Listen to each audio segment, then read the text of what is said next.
segenap SKPD dan anggota DPR yang hadir, DPRD yang hadir, kaum muslimin dan muslimat, mukminin dan mukminat, yang insya Allah kita semuanya dirahmati oleh Allah Subhanahu wa Ta'ala. Amin Allahumma. Alhamdulillah, malam ini kita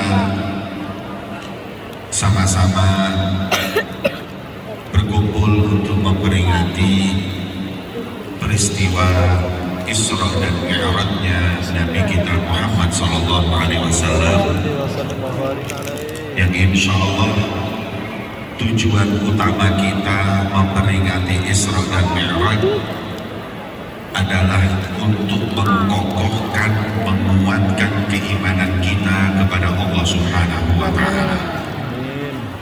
Karena tidak ada cerita Nabi dan Rasul di dalam Al-Quran kecuali untuk mengokohkan keimanan kita.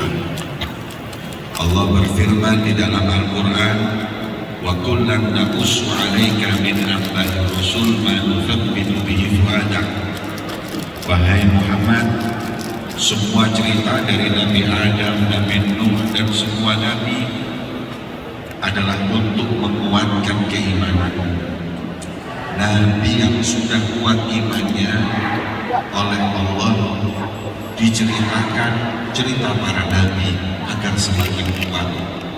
Maka bagaimana dengan kita yang lemah iman?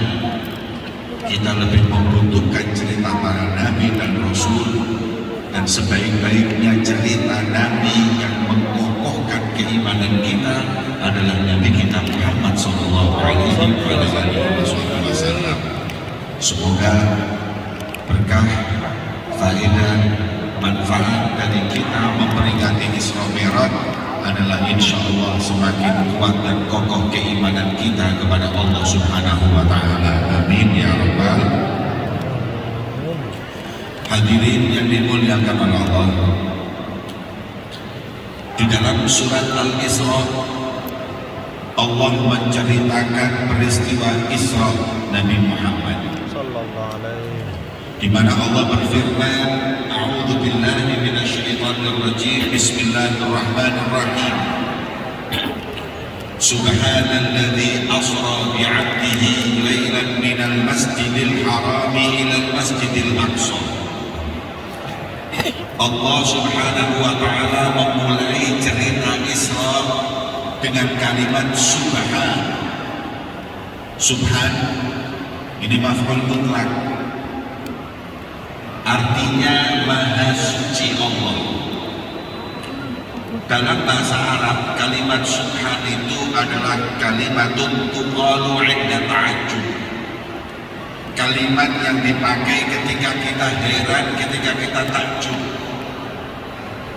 Makanya peristiwa Isra ini akal tak mampu, pemikiran manusia tak mampu. Allah sendiri mengatakan dengan kalimat ta'ajjub, menakjubkan, akal manusia tak akan pernah mampu menalahnya. Peristiwa yang begitu panjang kalau diceramahkan berjam-jam ini kejadiannya cuma 1 menit.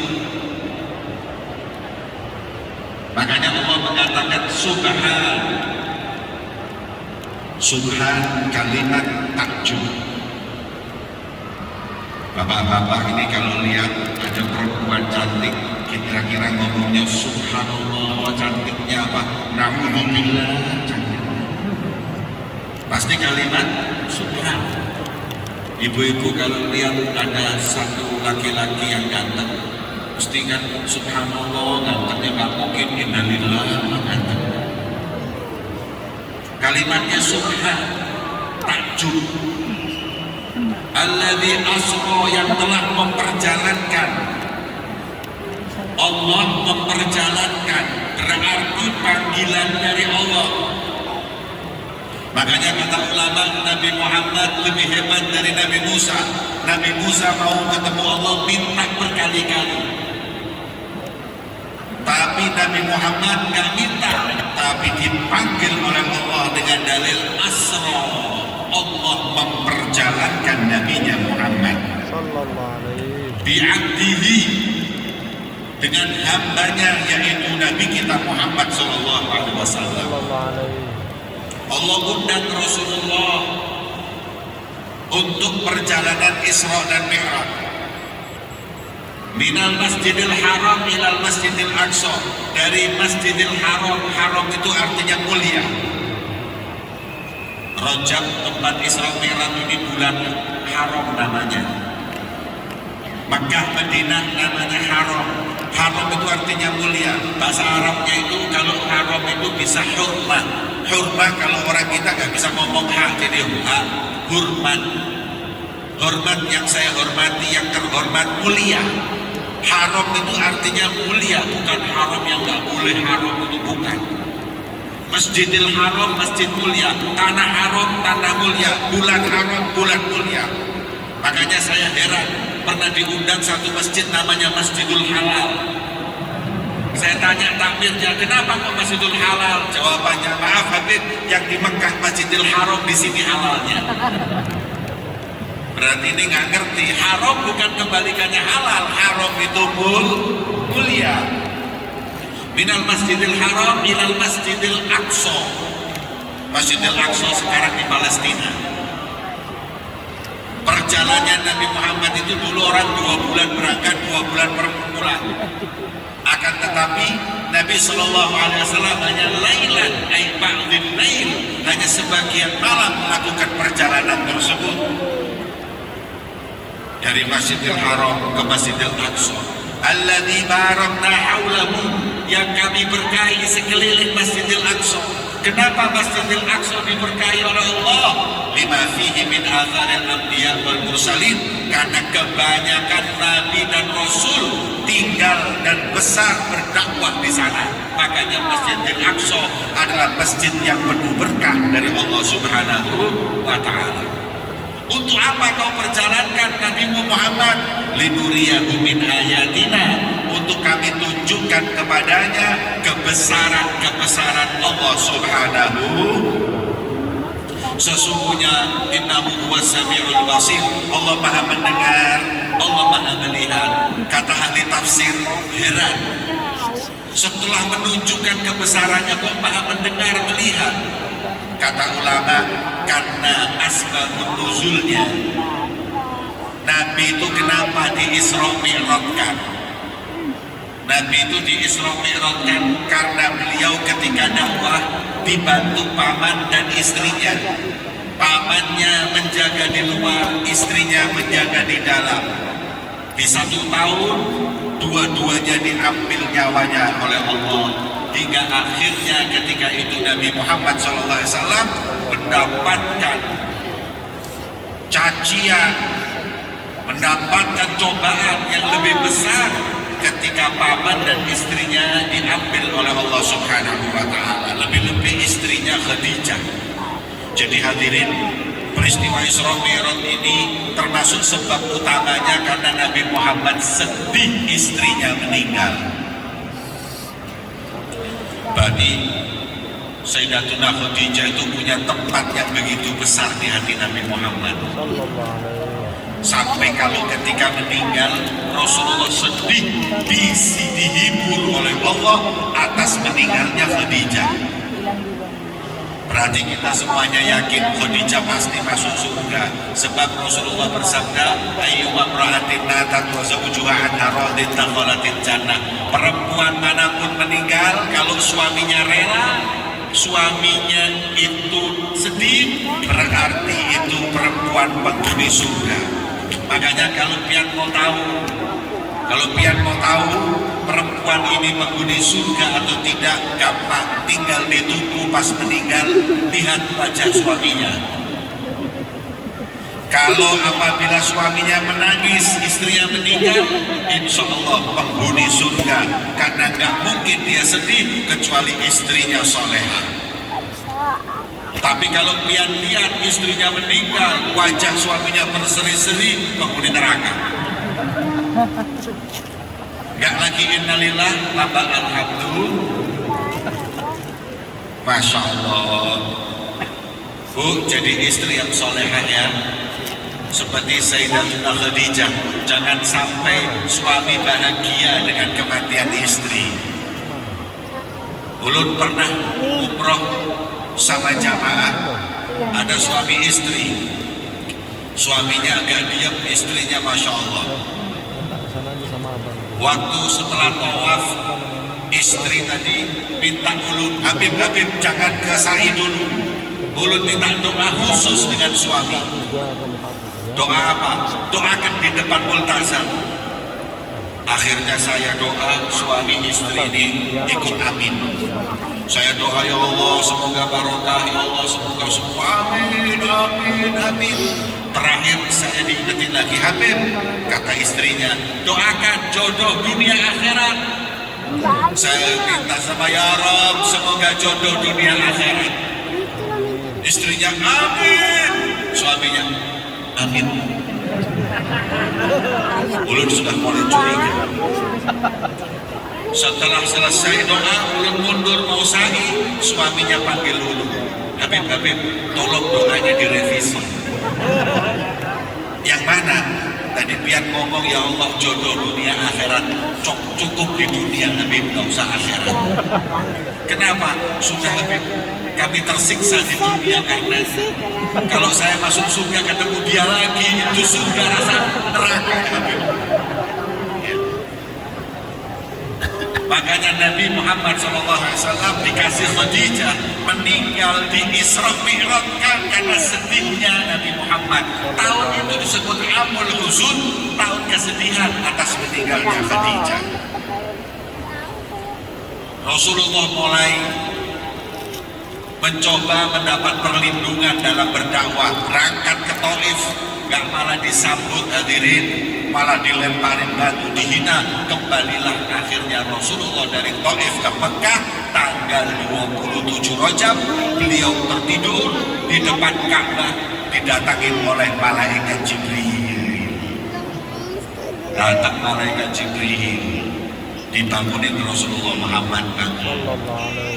Kemudian diangkat Rasulullah, dibawa ke sebelah sumur Zam-Zam, dibersihkan.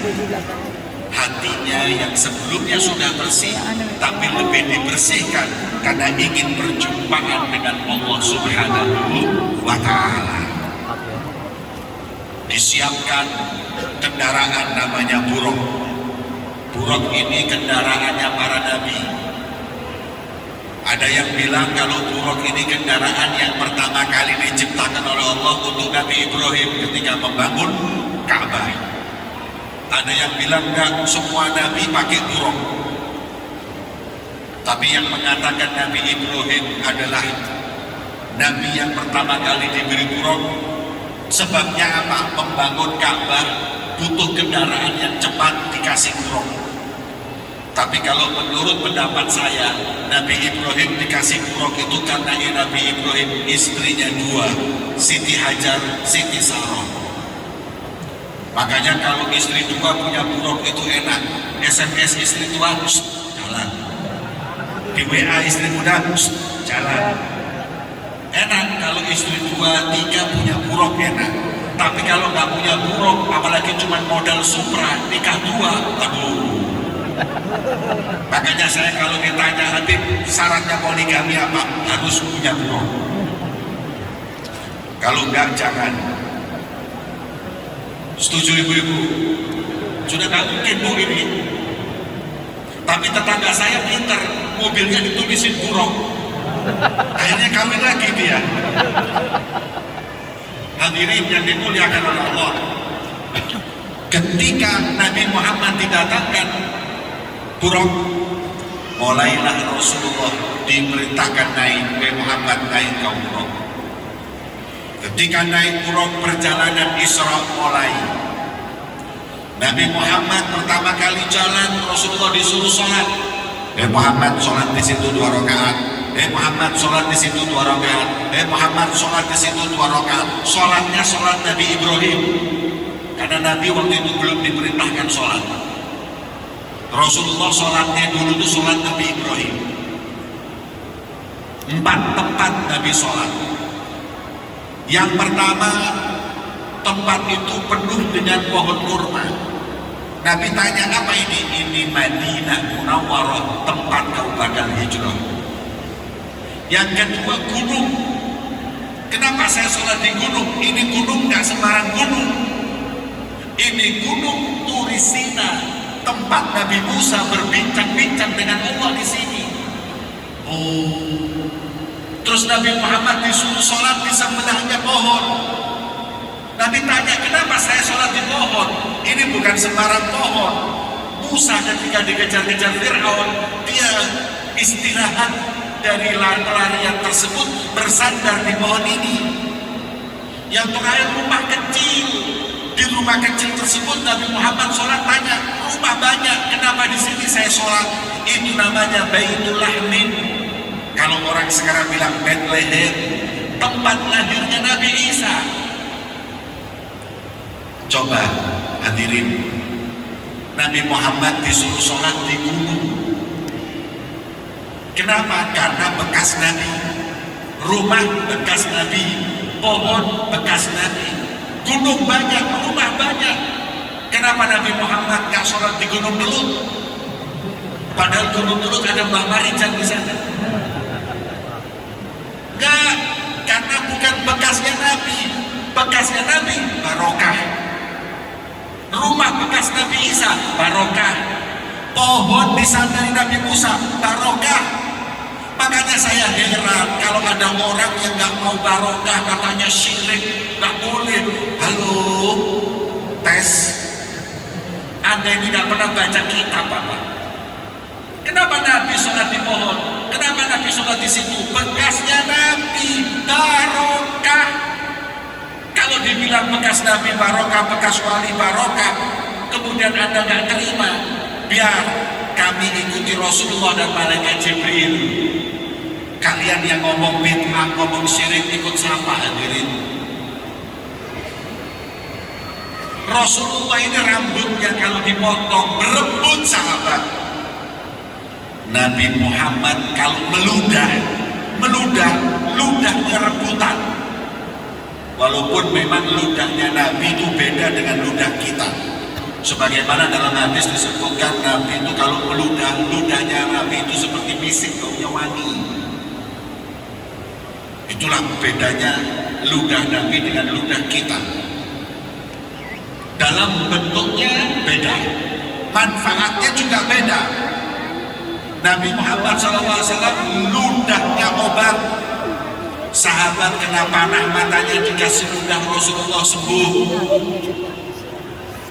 Bahkan hadirin, Rasulullah pernah beliau makan. Ada seorang wanita terkenal lisannya itu gak baik, suka ngomong kotor. Kalau ngomong kasar, cerewet, bawel. Pas Rasulullah makan, perempuan itu datang bilang, Nabi, kau seorang Rasul, mesti dermawan, jangan makan sendiri, bagi yang miskin. Kemudian sahabat marah karena ini perempuan kurang ajar. Kata Rasulullah, ambil. Sudah dikasih ambil, kata perempuan, nanggung, yang di tangan juga lepas. Dilepas. Kata perempuan, nanggung, yang masih di mulut lepas. Keluarin. Rasulullah dengan sabarnya, yang di mulut dikeluarin. Ambil, makan semua. Sahabat juga gak terima. Ya Rasulullah, ini perempuan memang terkenal kurang ajar, bawel. Ini perempuan ngomongnya jelek. Kemudian kata Rasulullah, biarkan, biar dia makan. Ini perempuan makan. Setelah makan gak sengaja, bekasnya yang tadi di mulut Nabi ada ludahnya dimakan.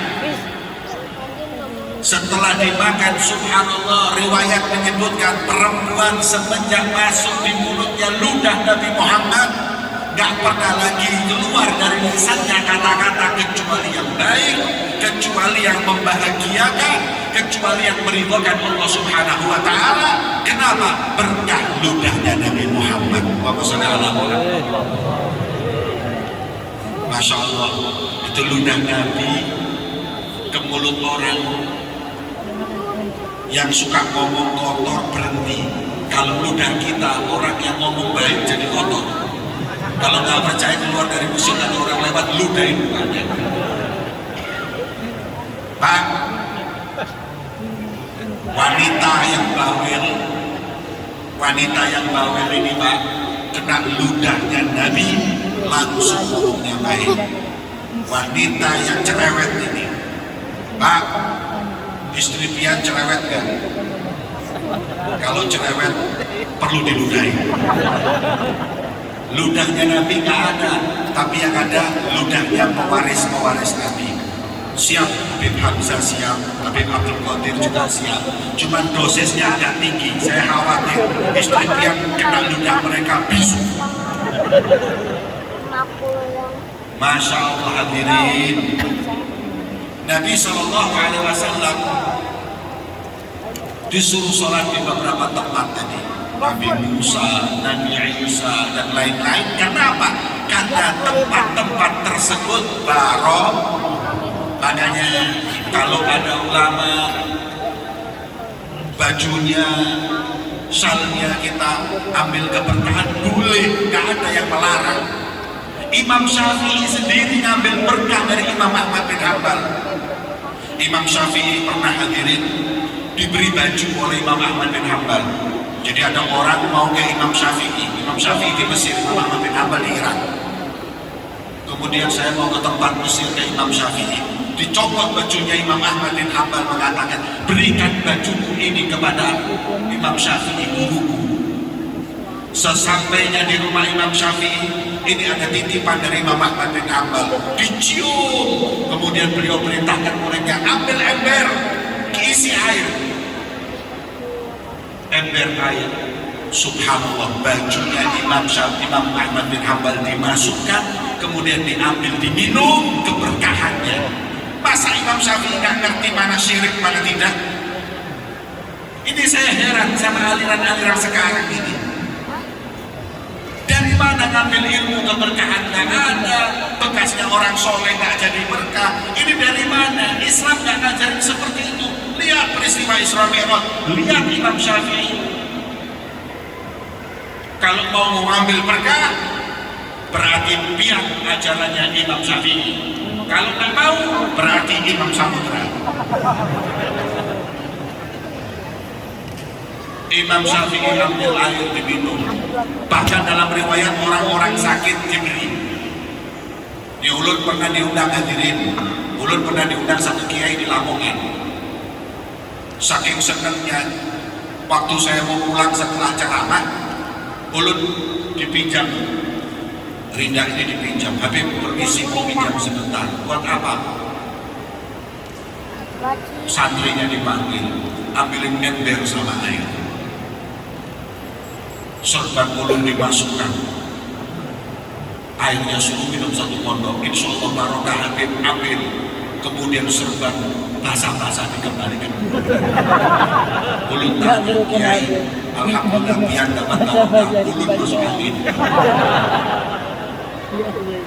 Tapi memang ada hadirin, keberkahan itu ada. Sudah membuktikan Nabi seperti itu, para salaf kita terdahulu juga seperti itu. Jadi kalau ada orang bilang nggak ada berkah itu haram, ini semua tinggalin Anda, Islam gak jelas. Allahumma sholli ala Muhammad. Setelah Nabi Sallallahu Alaihi Wasallam sholat di 4 tempat, mulai Nabi Muhammad Sallallahu Alaihi Wasallam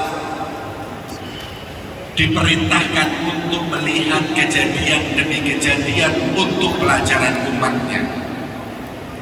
Banyak ini hadirin, kalau saya ceritakan banyak terlalu panjang. Saya ambil yang sesuai.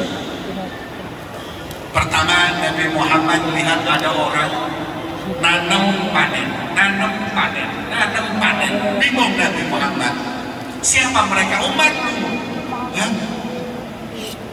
Apa perbuatan mereka? Umatmu yang membela agama Allah, nyawanya, hartanya, waktunya demi agama Allah. Mereka mujahidin fisabilillah.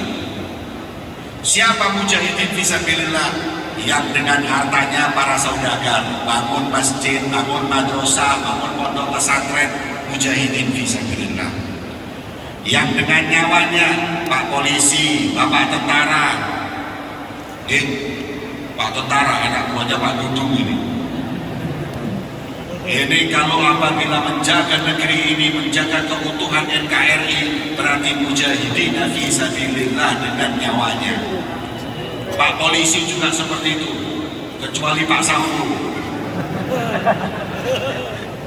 Masya Allah, Bapak polisi apabila menjadikan waktunya untuk menjaga keamanan negeri ini, jaga orang-orang radikal dan lain-lain, berarti jihad di jalan Allah Subhanahu wa Ta'ala.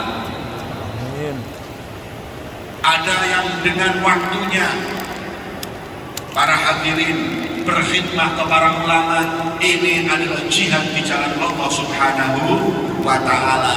Mereka panen nanti di akhirat, sebagaimana tadi diriwayatkan dan diceritakan oleh beliau, oleh Jibril, Nabi Muhammad melihatnya. Allahumma sholli ala Muhammad. Yang kedua, Nabi melihat ada orang kepalanya dihancurin sendiri, dikembaliin sama Allah, dihancurin lagi, dikembaliin sama Allah, dihancurin lagi. Nabi tanya, ini siapa wahai Jibril? Umatmu. Apa dosanya? Apa perbuatannya? Umatmu alladzi tatathaqal ru'usuhum ila shalah. Umatmu yang berat sholat 5 waktu. Umatmu yang subuh jam 8. Umatmu yang Masya Allah setahun sholat cuma Idul Fitri sama Idul Adha. Umatmu yang mendahulukan dunianya daripada sholatnya. Inna lillahi wa inna ilaihi raji'un. Sholat hadirin, nantinya buahnya Isra Mi'raj ini sholat. Hadirin, saya ingin ingatkan Pak Mudin, Pak Ustadz, Tuan Guru yang biasakan mandiin jenazah, saya ingatkan. Kalau di Balikpapan ada orang nggak sholat, kalau pas nanti mandi jenazah diberi kafan sebelum dikubur, tolong kasih helm dulu. Mungkin bisa meringankan siksanya di kuburan. Oke, jadi siap-siap yang jarang-jarang sholat bawa helm. Hancur kepalanya, disiksa karena ninggalin sholat. Hadirin, baik enggaknya kita tergantung sholat kita. Kalau sudah kita ninggalin sholat begitu, berarti kita ini orang yang tak amanat dengan Allah Subhanahu wa Ta'ala. Sebaik-baiknya sholat jamaah, sebaik-baiknya jamaah di masjid.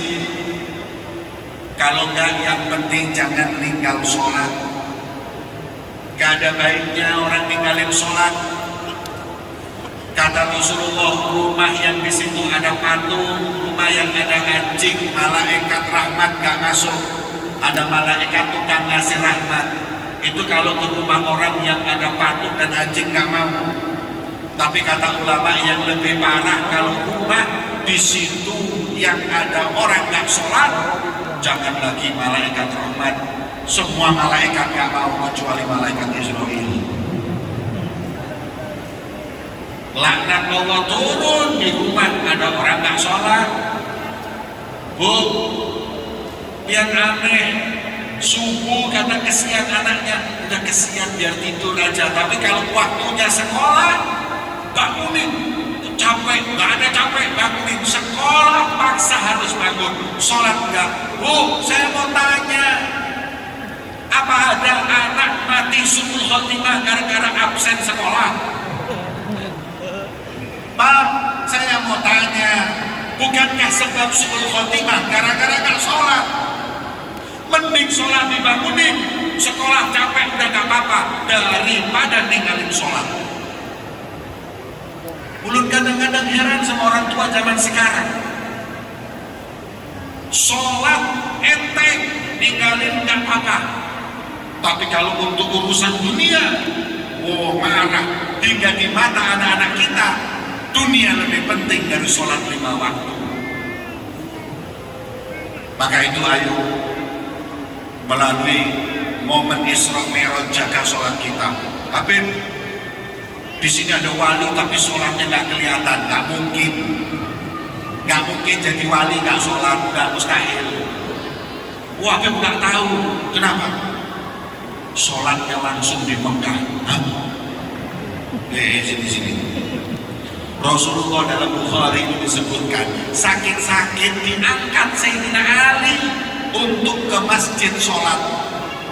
Sayyidina Abu Bakar jadi imam suruh mundur. Ketika beliau mengatakan maka ada ya Abu Bakar tetap kau imam, nggak mau. Sayyidina Abu Bakar mundur, Rasulullah sholat. Bayangin, Nabi di sakit-sakit sholat. Ini ada di atasnya Nabi, nggak sholat tapi katanya langsung di Mekah. Udah ini dongeng kayak gitu buang. Mau jadi wali itu syaratnya sholat. Habib Ahmad Al-Atos di Pekalongan, sholat 5 waktu di masjid. Ketika sudah tua, gara-gara nggak bisa ke masjid, dia wakafkan rumahnya di depan, diwakafin untuk masjid. Ada dia tidak meninggalkan sholat 5 waktu di masjid. Ini wali.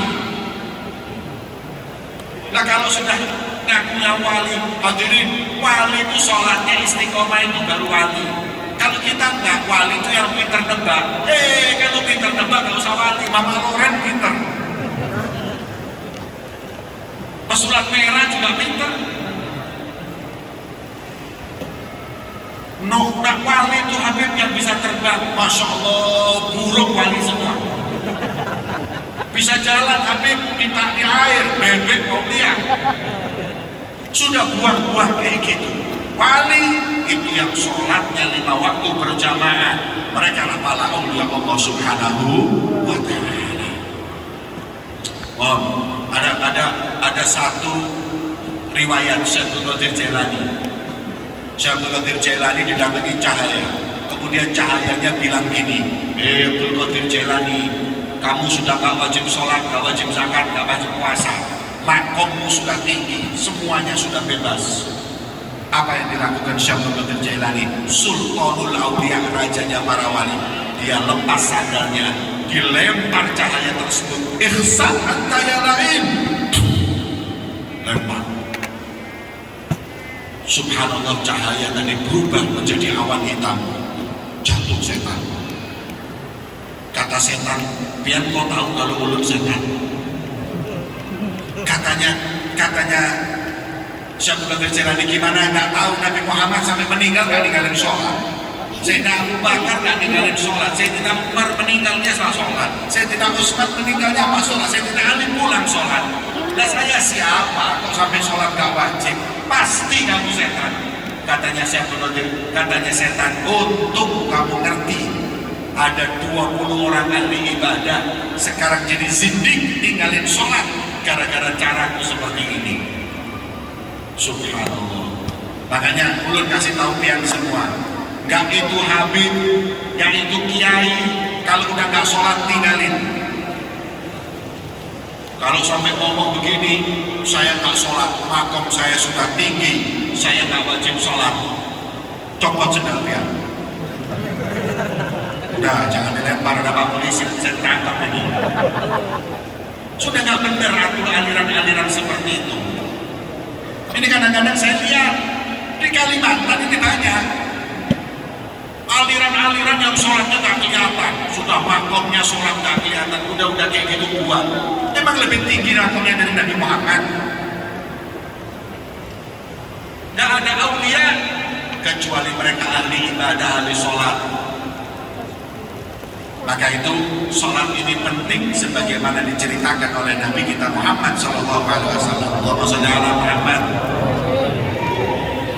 Setelah beliau Rasul Sallallahu Alaihi Wasallam lihat ini keadaan umatnya yang ninggalin sholat, mulai lagi Nabi Sallallahu Alaihi Wasallam lihat ada bau wangi, bau apa?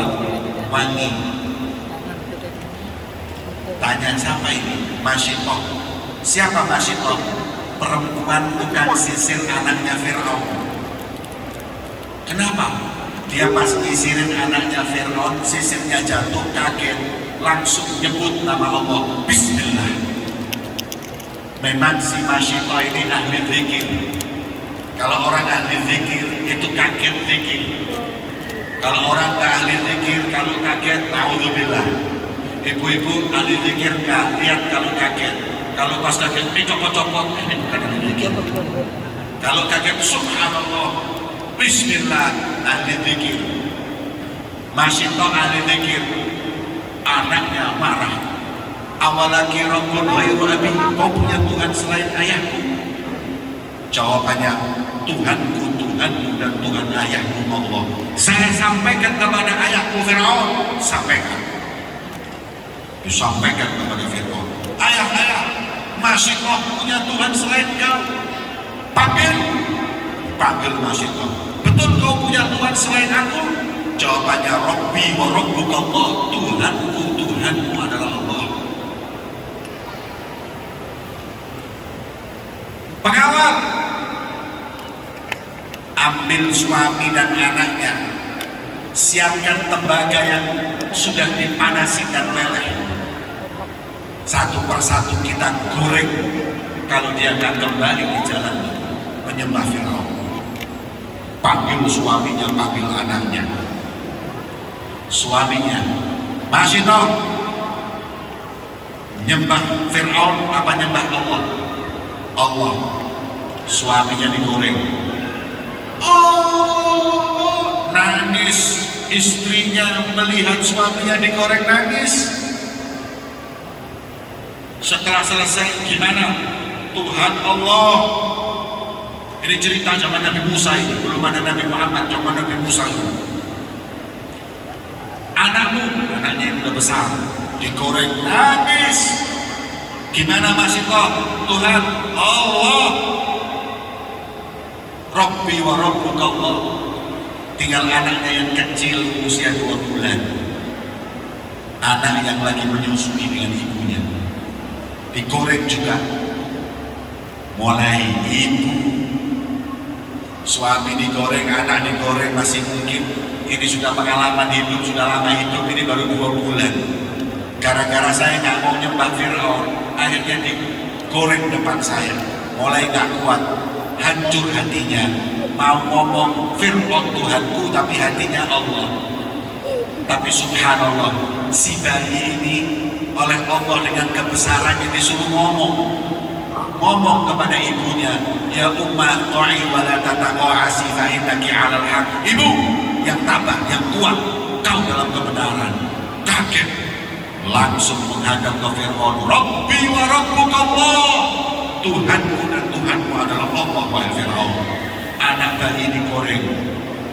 Terakhir masih toh mau digoreng. Gimana masih toh? Giliranmu terakhir, gak apa-apa, giliran saya goreng saja. Akhirnya, kamu gak minta apa-apa, saya cuma minta satu, kubur saya dari satu tempat. Saya kabulkan permintaanmu, digoreng masih toh. Alhamdulillah, kuburannya wangi, dicium Rasulullah. Kenapa? Tabah memegang teguh agama Allah Subhanahu. Nah sekarang ibu-ibu gak usah suami digoreng, gak usah anak digoreng, Indomie digoreng bukan.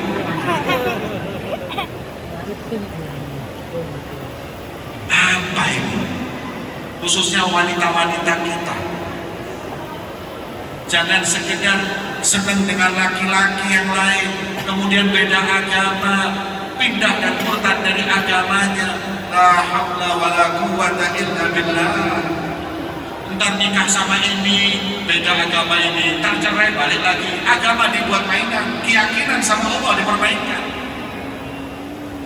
Maka belajarlah ketauhidan, belajarlah memegang teguh agama Allah sebagaimana Masyitoh diajarkan, mengajarkan kepada kita dan umatnya beliau baginda Muhammad SAW. Semoga kita senantiasa tetap Islam dan iman sampai yaumil qiyamah. Amin Allahumma. Hadirin yang dimuliakan oleh Allah, itu pelajaran dari Masyitoh buat kita umat Nabi Muhammad. Kemudian Nabi melalui lagi perjalanannya, melihat ada orang berenang, bukan di kolam renang, di darah, dilemparin batu.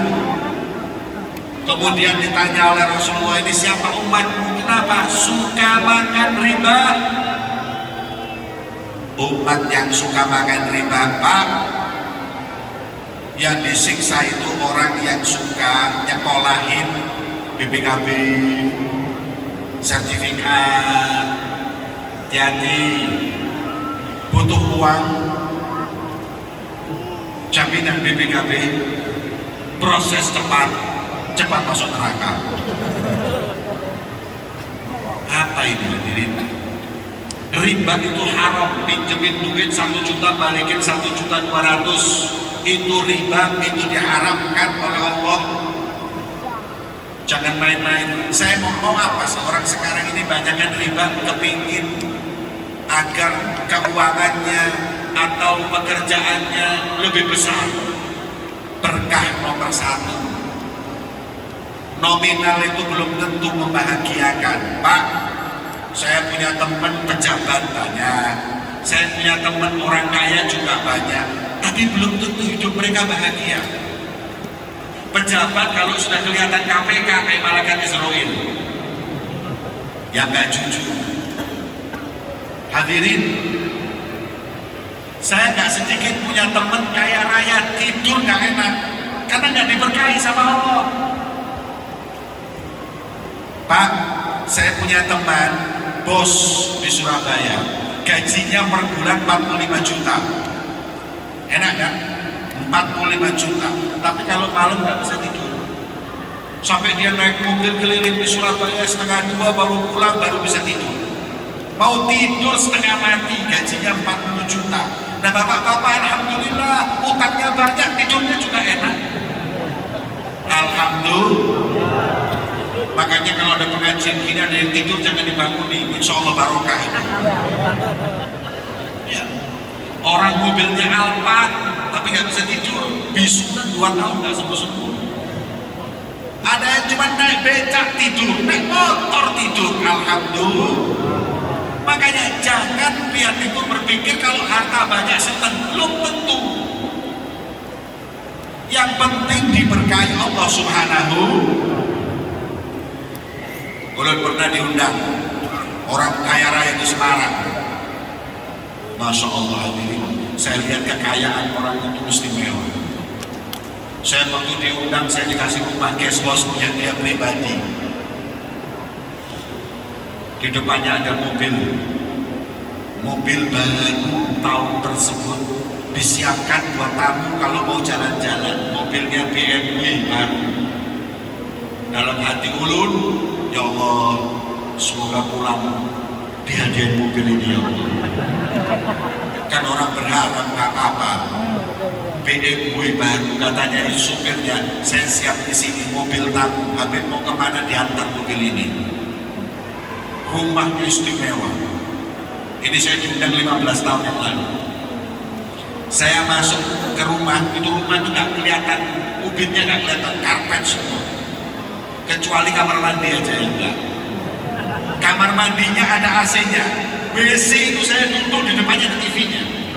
Sampai saya pikir nggak usah duduk di kamar mandi pernah saya. Kaya raya ini orang, nggak paham kerjanya saya apa, kok kaya dia. Sudah saya istirahat, saya nggak mau kemana-mana. Tapi mau kemana enggak? Saya nunggu acara maulid nanti malam. Saya mau istirahat, kapan lagi tidur di istana seperti itu megahnya. Tidur, bangun, mandi, sholat, berangkat. Ketika saya ceramah, subhanallah, rumahnya haji ini kayak yang namanya istana. Saya tanya, hajinya mana? Di kamar Habib, dia lihat televisi. Kemudian saya tanya lagi, terus gimana ketemunya? Nanti Habib habis ceramah ditunggu di kamar. Begitu saya selesai ceramah, saya masuk ke kamar, haji itu duduk di ranjang. Kamarnya Masya Allah buat badminton bisa. Saya duduk, saya ketemu Haji, Assalamualaikum Pak Haji. Waalaikumsalam, Masya Allah. Haji, kenapa kok nggak ikut masuk dengan kita? Jawabannya, maaf Habib, saya lagi sakit. Sakit apa? Kelihatannya nggak sakit. Saya sudah berobat kemana-mana, Amerika, Eropa, Singapura lengkap, alternatif kemanapun juga lengkap, tapi saya nggak sembuh-sembuh. Maaf Pak Haji, sakit apa? Lidah saya mati. Ini lidah kayak orang kena corona ini. nggak bisa ngerasain mana pahit, mana manis, mana madu, mana jamu. Saya berobat, saya semua harta yang saya miliki ini nggak ada nikmatnya ketika saya nggak bisa ngerasain apa-apa. Habib, demi Allah, harta saya triliun, kalau diambil semua sama Allah, dibalikin lidah saya rela. Akhirnya, begitu saya keluar dari rumah Pak Haji, saya pegang lidah saya. 1 triliun ya Allah. Itu lidahnya aja, belum gigi, belum bibirnya, belum mata. Kita ini kadang-kadang gak syukur. Mahal gak taunya lidah. Tapi saya kepingin BMW cuma 1 miliar. Gak taunya saya lebih kaya. Saya punya 1 triliun lidah saya. Dia gak punya. Akhirnya saya belajar syukur. Saya ingat waktu itu saya baru pertama buat pondok pesantren. Saya mau coba-coba, ya Allah. Saya mau coba minum, kasih air apa ini? Kasih air. Saya mau doain, saya kasih ke Haji. Mungkin kalau beliau itu terus sembuh, saya jamin pasti dana 1 miliar turun buat pondok pesantren saya. Akhirnya saya ngomong sama anaknya, besok kalau antar saya ke bandara, saya titip air kasih ke bapak biar diminum bapak. Insya Allah disembuhkan sama Allah. Siap Habib. Malam saya nggak tidur hadirin. Wirid saya baca oleh sakit semua ayat-ayat sifat saya baca semua. Ini yang namanya air mulai warnanya ini putih sampai keruh. Terus saya doa, ya Allah, 1 miliar ya Allah. Ini turun duit lumayan ini. Kemudian setelah saya baca, pulang bandara saya berikan anaknya, minumkan insya Allah sembuh. Siap lagi. Udah saya pulang ke Surabaya waktu itu, pesawatnya jam Semarang, Surabaya naik mobil pulang ke malam. Dapat seminggu, anaknya Pak Haji telepon saya. Begitu saya lihat anaknya Pak Haji telepon, saya langsung panggil istri saya. Ambilkan nomor rekening. Pasti tanya nomor rekening. Saya hafal, cepat ambilin. Saya nggak mau ngangkat apa. Buka itu Haji, cepet angkat. Cepet. Assalamualaikum, waalaikumsalam. Habib sehat, alhamdulillah. Biar sehat, biar alhamdulillah. Bapak gimana kabarnya? Ini saya mau kasih kabar. Tadi malam bapak meninggal dunia.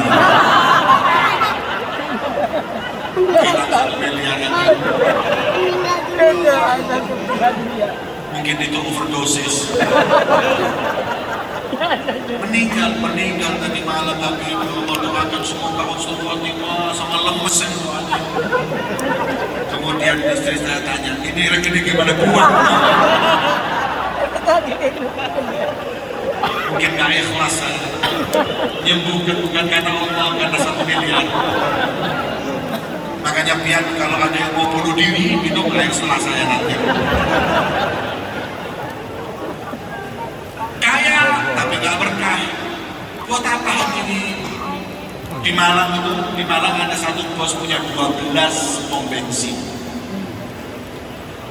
Ulang tahun ngadain dengan pegawainya makan sate, makan semuanya. Bos ini cuma makan bubur sama telur rebus.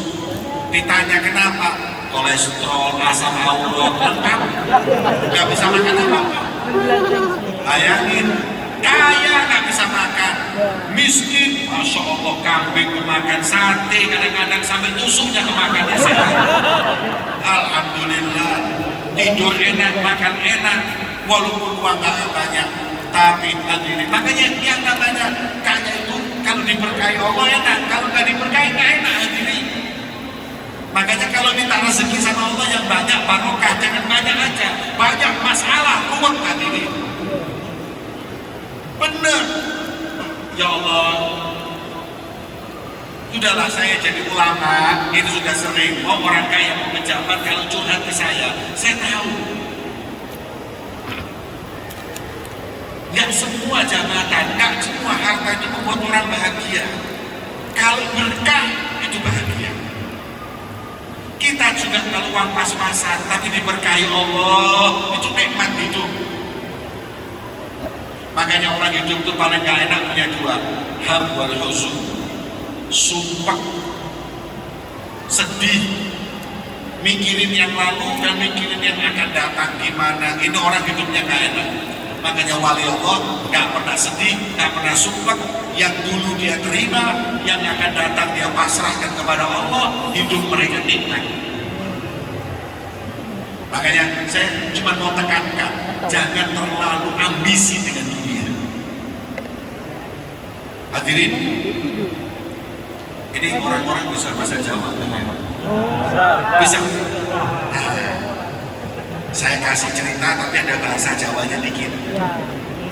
Ada orang di Pasuruan, orang ini hidupnya enak begini, senyum aja.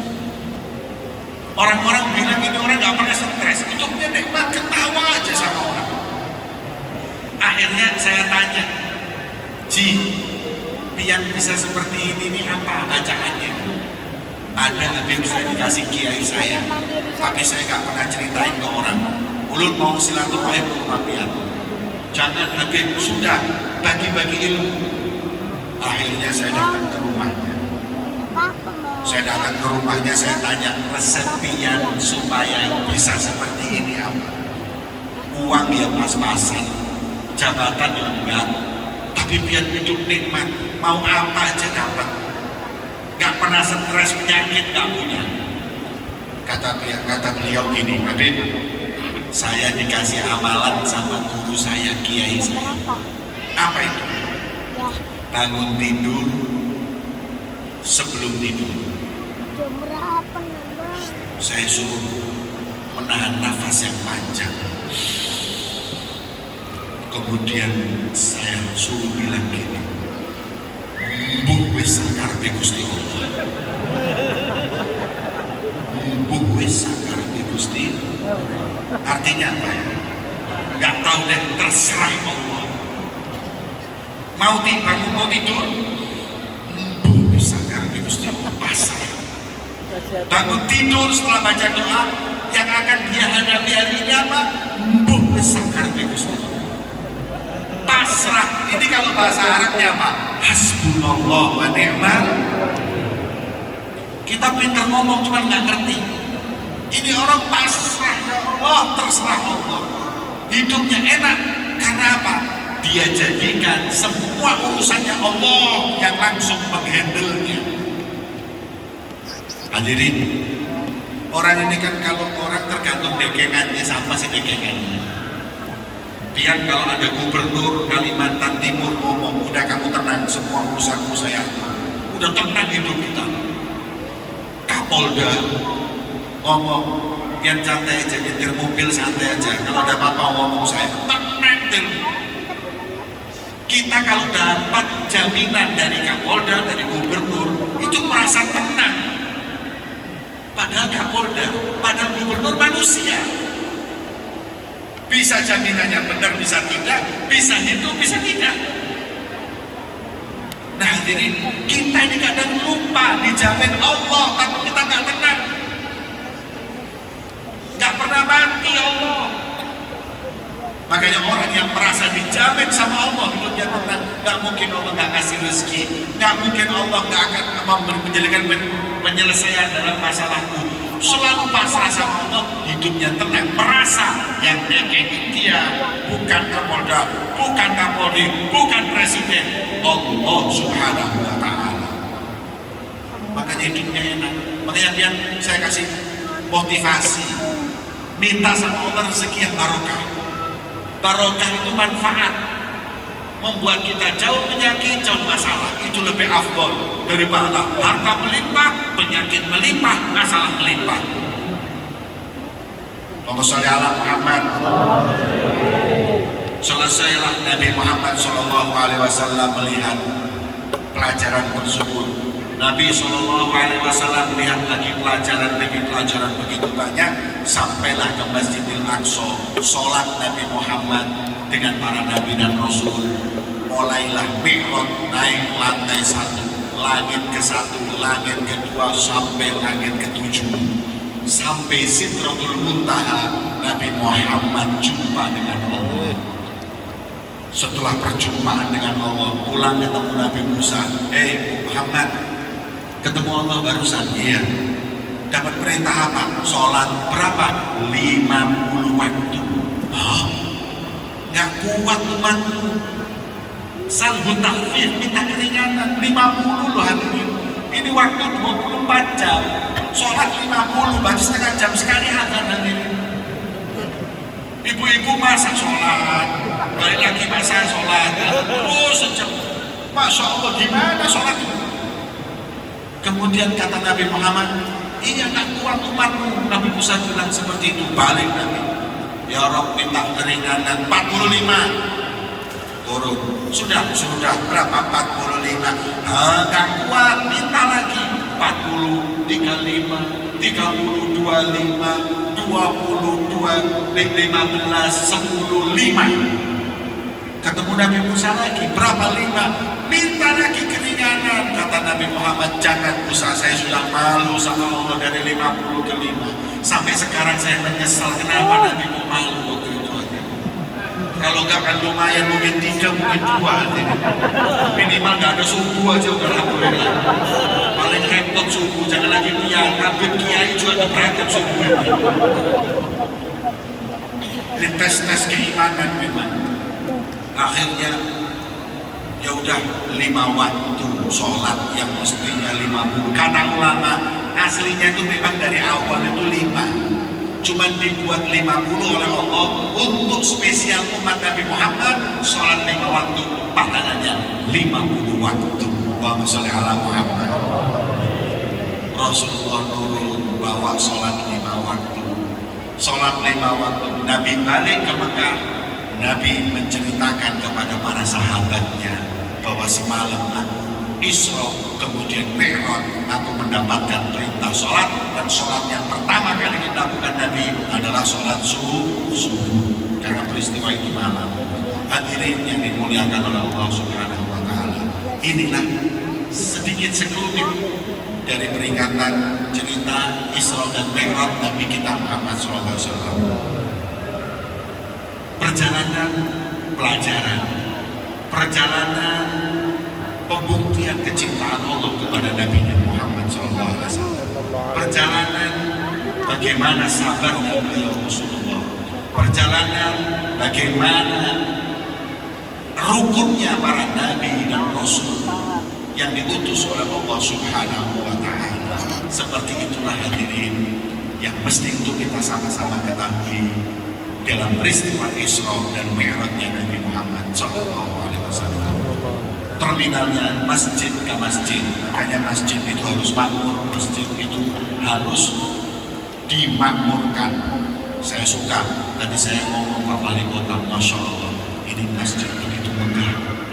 Semoga sholat subuhnya softnya separuh. Amin. Kok aminnya pelan ya, Bib? Gak yakin, Bib. Ulun pernah diundang ke Madura. Ada orang Madura di sini? Ada. Orang Madura ini. Orang Madura. Saya diundang di Sumeneb. Tahu? Malam saya ceramah, pulang saya Bangkalan subuh. Sampai di Bangkalan subuh saya lagi wudhu, tomat. Allahu Akbar, cocok saya wudhu. Selesai saya wudhu, saya masuk masjid, subhanallah, gak ada orang kecuali yang tomat tadi. Begitu saya mau sholat, saya sakit hati. Kenapa gak sabar buku saya dulu? Kok sampai hatinya saya dicepet-cepet komat suruh ke masjid, padahal gak ada orang, dia yang butuh jamaah bukan saya. Akhirnya saya sholat di belakangnya. Saya waktu sholat di belakangnya, saya ini sudah sakit hati karena gak sabarnya imam. Gak taunya imam mau sholat ngomong gini, setahun luruskan sholatnya. Saya sendiri di sholat, mau lulusan sama-sama. Ya udah, Saya sabar. Gak tahu kalau imam ngomong lagi, rapatkan. Rapat saya kenapa tembok saya. Akhirnya saya maju, saya merapat imamnya satu pekok berdua. Sholat. Ketika sholat udah gak khusyuk saya. Begitu selesai sholat subuh, assalamualaikum, biasa Allah batas salam dari Allah malantas jalan. Imamnya saya bilang, Pak, muadzinnya masjid ini siapa? Saya. Komatnya saya, imamnya saya. Teriin buat sampean semua ini. Pak, ayo ikut saya. Kemana? Ke ketua takmirnya masjid. Kasih tahu masjid ini subuh gak ada yang sholat. Kata imamnya, ketua takmirnya ya saya. Ada hampir semua contoh sudah. Ini kadang-kadang kita umat Islam ini hadirin jauh dari masjid. Hadirin, saya pernah diundang satu muktamar waktu itu yang mengundang presidennya Uni Emirat Arab, Muhammad bin Zayed.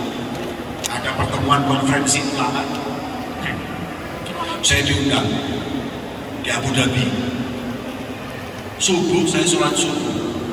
Subhanallah, masjidnya itu bagus. Yang sholat subuh itu mobilnya Mercy, BMW, mobilnya itu Rolls Royce. Itu sholat subuh di masjid. Dalam hati saya, subhanallah, orang-orang ini masya Allah. Mobilnya Mercy, mobilnya Rolls Royce masih sholat subuh di masjid. Kalau di Balikpapan, zebra aja udah gak ke masjid. Apalagi Innova. Orang-orang ini yang ke masjid itu ya Allah, Supra, Mio aja ke masjid. Mobil-mobilnya gak ke masjid, ini mobilnya bagus-bagus, tapi masya Allah sholatnya di masjid. Maka itu saya bahagia lihat bangunan masjid seperti ini, semoga makmur. Hadirin dimuliakan oleh Allah Subhanahu wa Ta'ala. Semoga peristiwa Isra Mi'raj menambah keimanan kita kepada Allah, memperkokoh keimanan kita kepada Allah. Amin ya Rabbal Alamin. Saya ucapkan ribuan terima kasih kepada panitia penyelenggara peringatan Isra Mi'raj, khususnya dari kota Kota Balikpapan, yang oleh beliau Bapak Rahmat Nasrul selaku wali kota mengajak untuk kita semua memperingati malam mulia peristiwa Isra dan Mi'raj Nabi kita Muhammad Sallallahu Alaihi Wasallam. Semoga sebab perkumpulan kita menjadikan Balikpapan kota yang baldatun thayyibatun wa rabbun ghafur. Amin ya rabbal. Mungkin ini saja yang dapat saya sampaikan. Semoga yang sedikit ini bisa membawa manfaat untuk kita semua di dunia wal akhirah. Amin ya rabbal alamin. Semoga para ulama, para habaib, para kiai, para tuan guru semua diberi kesehatan, keberkahan, istiqomah untuk senantiasa berjuang kepada agama Allah Subhanahu wa Ta'ala. Dan segenap para pejabat pemerintahan, Bapak Wali Kota, Wakil Wali Kota, Bapak Kapolres, tentara maupun yang lain yang hadir, semoga diberi oleh Allah Subhanahu wa Ta'ala ketangguhan, kekuatan, keistiqomahan mewujudkan kota Balikpapan baldatun thayyibatun wa rabbun ghafur, negeri yang aman, negeri yang sejahtera, dan negeri yang diridhoi oleh Allah. Amin ya rabbal alamin. Allahumma ij'al jam'ana hadza jam'an marhuma wa tafarruqana min ba'dihi tafarruqan ma'suma wa la taj'al fina wa la ma'ana shaqiyyan wa la mahruma. Allahumma barik lana fima baqiya min Sya'ban wa ballghna wa iyyakum Ramadan wa 'inna 'ala siyam wal qiyam wa ihfadna wa iyyakum minal atham. Ya Allah, berkailah kami di sisa bulan Sya'ban, beri sehat panjang umur masuk bulan Ramadan.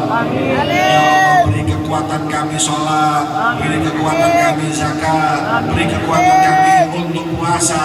Jagalah kami semua dari perbuatan maksiat dan dosa. Ya Allah, jadikan Ramadan yang akan datang paling berkah Ramadan untuk kita semua. اللهم اجعل رمضان من أبرك الشهور علينا وعلى الأمة. Ya Allah, angkat segala musibah, segala bala dan ujian di semua negeri, khususnya negeri kami tercinta Indonesia, ya Allah. Amin. Allahumma ya Allah, jadikan negeri kami ini negeri yang senantiasa rukun, Amin. rukun sesama muslim, rukun sesama warga negara, ya Allah. Allahumma ya Allah, apabila ada tangan-tangan yang ingin merusak negeri kami ini, ya Allah, kami bersandar dengan kekuatan-Mu, ya Allah. Lemahkan kekuatan mereka, hancurkan keinginan mereka, ya Allah. Allahumma ya Allah, kami begitu cinta dengan negeri kami ini, ya Allah. Jadikan negeri kami ini negeri yang senantiasa Kau berkahi, ya Allah. Jadikanlah rakyatnya menjadi rakyat yang senantiasa syukur kepada-Mu, ya Allah. Para pejabatnya, pejabat yang amanah, ya Allah. Allahumma ya Allah, kami senantiasa bersandar dengan kekuatan-Mu, ya Allah, untuk selalu mengharap dan meminta negeri kami ini menjadi negeri yang barokah, ya Allah. Negeri yang begitu banyak para aulia wa sholihin, ya Allah.